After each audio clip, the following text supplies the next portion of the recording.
Hi friends, నమస్తే. Big breaking న్యూస్ని అయితే మనం ఒకటి చూస్తున్నాం. రాజీవ్ యువ వికాసానికి సంబంధించినటువంటి బ్రేకింగ్ న్యూస్ నేను మీకు ఈ వీడియోలో అందించడం జరుగుతుంది. అది ఏమిటి అంటే జూన్ 2వ తారీఖు తెలంగాణ ఆవిర్భావ దినోత్సవం రోజున ఈ యొక్క రాజీవ్ యువ వికాసానికి సంబంధించి ఫైనల్ లిస్ట్ ఎవరైతే ఉన్నారో అర్హులకి ఈ యొక్క మంజూరు పత్రాలను కూడా అందజేస్తాము అని చెప్పేసి తెలంగాణ రాష్ట్ర ప్రభుత్వం అయితే చెప్పడం జరుగుతుంది. అదేవిధంగా ఈ లోన్స్ ఎవరికి వస్తాయి, ఎంత సిబిల్ ఉన్న వాళ్ళకి వస్తాయి అని చెప్పేసి ఇదివరకు చాలా కన్ఫ్యూజన్లో లబ్ధిదారులు అయితే ఉండడం జరిగింది. ఈ సిబిల్కి సంబంధించినటువంటి పక్కా క్లారిటీ ఇన్ఫర్మేషన్ వార్తా ప్రకటన రూపంలో మనకైతే ఈరోజు వెలువడడం జరిగింది. దీనికి సంబంధించినటువంటి పూర్తి వివరాలని నేను మీకు ఎక్స్ప్లెయిన్ చేస్తాను. వీడియోని ఎక్కడా కూడా స్కిప్ చేయకుండా చివరి వరకు కంటిన్యూ చేయండి. మీరు మొదటిసారి కనుక మన ఛానల్ని చూస్తున్నట్టయితే ఇలాంటి లేటెస్ట్ అప్డేట్స్ అన్నీ కూడా మీకు నోటిఫికేషన్ రూపంలో రావాలి అనుకుంటే ఈ వీడియోని లైక్ చేయండి. అదేవిధంగా మన ఛానల్ని సబ్స్క్రైబ్ చేసుకోండి. పక్కన బెల్ ఐకాన్ ఉంటుంది, దానిపైన ట్యాప్ చేసి ఆల్ అని సెలెక్ట్ చేసుకోండి. ఇప్పుడైతే మనం వీడియో టాపిక్లోకి వెళ్ళిపోదాం. ఇక్కడ చూడొచ్చు మీరు ప్రముఖ దినపత్రికని నేను మీకు చూపిస్తున్నాను. కుటుంబంలో ఒక్కరికే యువ వికాసం అని చెప్పేసి ఇక్కడ కనిపిస్తుంది. తుది దశకి లబ్ధిదారుల ఎంపిక అని చెప్పేసి కూడా కనిపించడం జరుగుతుంది. జూన్ 2న అర్హులకి పత్రాల జారీ, దరఖాస్తు చేసుకున్న 16.23 లక్షల అభ్యర్థులు, మొదటి విడతలో ₹1,00,000 లోపే రుణాలు అని చెప్పేసి మనకైతే కనిపిస్తుంది. ఇక్కడ ఫస్ట్ విడతలో భాగంగా జూన్ 2వ తారీఖు రోజున ఎవరికి అర్హులకి పత్రాలు వచ్చేటటువంటి అవకాశం ఉంది అంటే ఆ ఫస్ట్ కేటగిరీ అయినటువంటి 50,000లోను, సెకండ్ కేటగిరీ అయినటువంటి ₹1,00,000 లోన్ ఎవరైతే అప్లై చేసుకున్నారో వారికి ఈ యొక్క మంజూరు పత్రాలు వచ్చేటటువంటి అవకాశం మనకి కనిపిస్తుంది.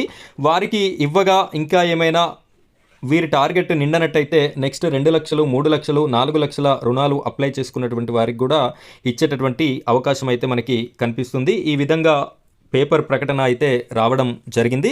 మీరు ఇక్కడ ఇందులో ముఖ్యమైనది ఒకసారి చూసుకున్నట్టయితే సిబిల్ స్కోర్ గురించి గందరగోళ పరిస్థితులు అయితే నెలకొన్నాయి. ఇక్కడ మీకు క్లారిటీ ఇన్ఫర్మేషన్ అయితే రావడం జరిగింది. సిబిల్ స్కోర్పై గందరగోళం అని చెప్పేసి ప్రముఖ దినపత్రిక ప్రచురించడం జరిగింది. ఈ పథకంలో రుణాలు పొందాలంటే తప్పనిసరిగా సిబిల్ స్కోర్ 700 దాటితేనే రుణాలకి అర్హులని అధికారులు పేర్కొంటున్నారు.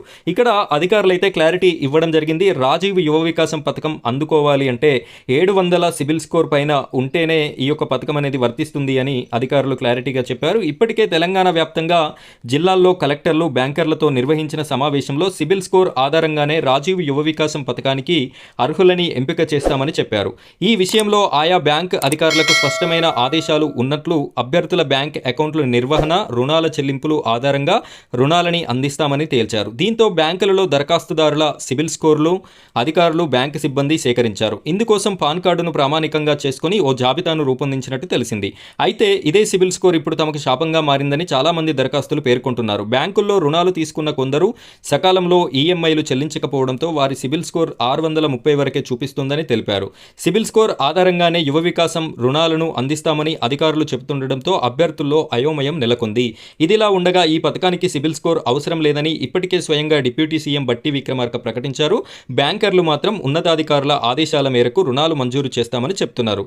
ఇక్కడ మౌఖికంగా ఇచ్చినటువంటి మాటలకి ఎలాంటి వాల్యూ ఉండదు. అది డిప్యూటీ సీఎం అయినా, సీఎం గారైనా కూడా అధికారులైతే ఆ విధమైనటువంటి మాటలని తీసుకొని ఆచరణ అనేది చేయరు. వారికి ఖచ్చితంగా జీవో రూపంలో కానీ ఏదైనా లెటర్ రూపంలో కానీ వచ్చినట్టయితేనే అధికారులు అయితే దాన్ని ఫాలో అవ్వడం జరుగుతుంది. ఇక్కడ ఉన్నతాధికారుల ఆదేశాల మేరకు మన లోకల్లో ఉన్నటువంటి అధికారులు అయితే సిబిల్ స్కోర్ని చెక్ చేయడం జరిగింది. దానికి సంబంధించినటువంటి మెసేజ్లు కూడా లబ్ధిదారులకైతే అందాయి.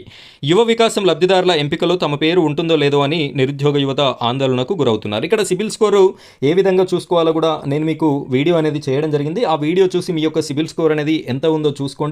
ఆ విధంగా 700 పైన సిబిల్ స్కోర్ ఉన్నట్టయితే మీకు ఈ రాజీవ్ యువ వికాసం స్కీమ్ అనేది వర్తించేటటువంటి అవకాశం అయితే కనిపిస్తుంది. ఫ్రెండ్స్, ఈరోజు రాజీవ్ యువ వికాసంలో భాగంగా మనకున్నటువంటి అప్డేట్ అయితే ఇది. మరో మంచి వీడియోతో నేను మీ ముందుకు వస్తాను. నా వీడియోస్ అన్నీ కూడా మీకు నోటిఫికేషన్ రూపంలో రావాలి అనుకుంటే మన ఛానల్ని సబ్స్క్రైబ్ చేసుకోండి. పక్కన బెల్ ఐకాన్ ఉంటుంది, దానిపైన ట్యాప్ చేసి ఆల్ అని సెలెక్ట్ చేసుకోండి. ఇలాంటి మంచి వీడియోస్ అన్నీ కూడా మీకు రావడం జరుగుతుంది. Thank you friends, thank you very much.